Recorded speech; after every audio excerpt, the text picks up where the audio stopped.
Formation of graphene-like nanostructures on nickel 111 using phthalocyanine as precursors by Sunil Bharadwaj.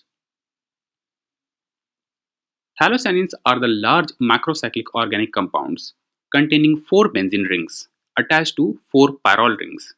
This type of molecules can be considered as one of the building blocks for the graphene synthesis. The presence of nitrogen and other non-carbon atoms can allow the doping of graphene during the growth process. On many substrates, single layer of phthalocyanine shows the formation of well-ordered surface over structures, with the possibility of molecule polymerization. The morphology of the final over layers depends on many factors, including the particular thermal treatment and interaction between molecule and the used substrates.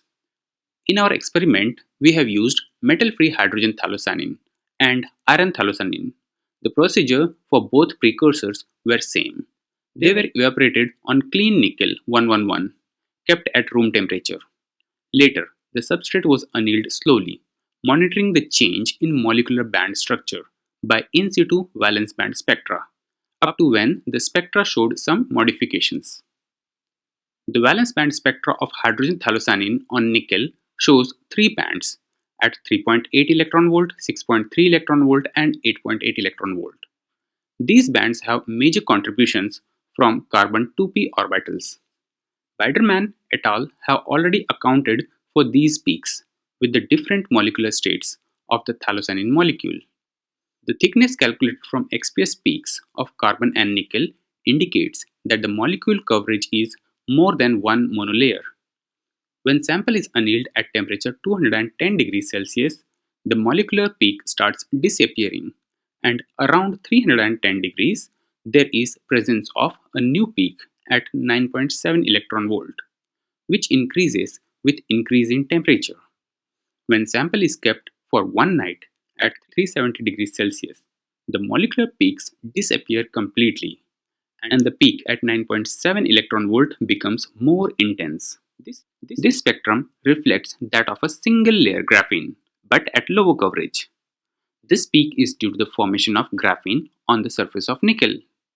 However, when compared with the 0.5 monolayer of graphene, the pi graphene state slightly shifts from 9.9 electron volt to 9.7 electron volt due to a possible doping or interaction due to the presence of nitrogen in the graphene network. Koch et al. Has already accounted the relationship between the shift in pi state and concentration of nitrogen defects. According to him, for 0.02 monolayer nitrogen defects, shift is 0.3 electron volt. This means our sample is having around 0.02 monolayer of nitrogen defect. Similarly, iron phthalocyanine has shown 3 molecular states at 4.4 electron volt, 7.1 electron volt, and 9.4 electron volt. When sample is annealed and kept at 240 degrees Celsius for 2 days, it shows the formation of graphene as a new peak for the graphene pi state, which appears at 9.4 electron volt. This peak have 0.5 electron volt shift from the original 0.5 monolayer graphene peak. This can be due to the presence of iron atoms in the precursor molecule. This should be noted that the presence of iron imparts different type of doping in graphene.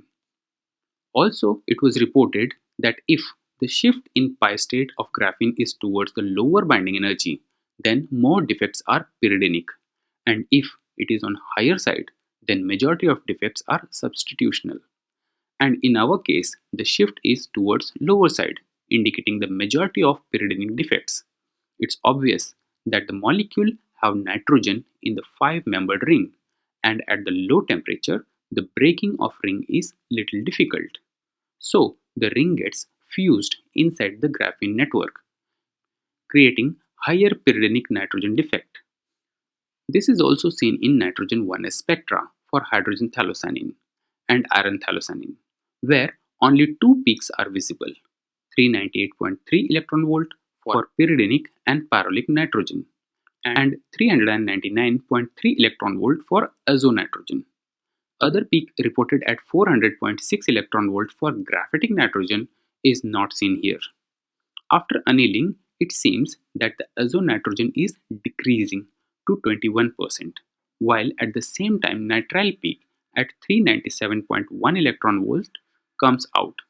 This peak is formed due to the nitrogen diffused in the bulk.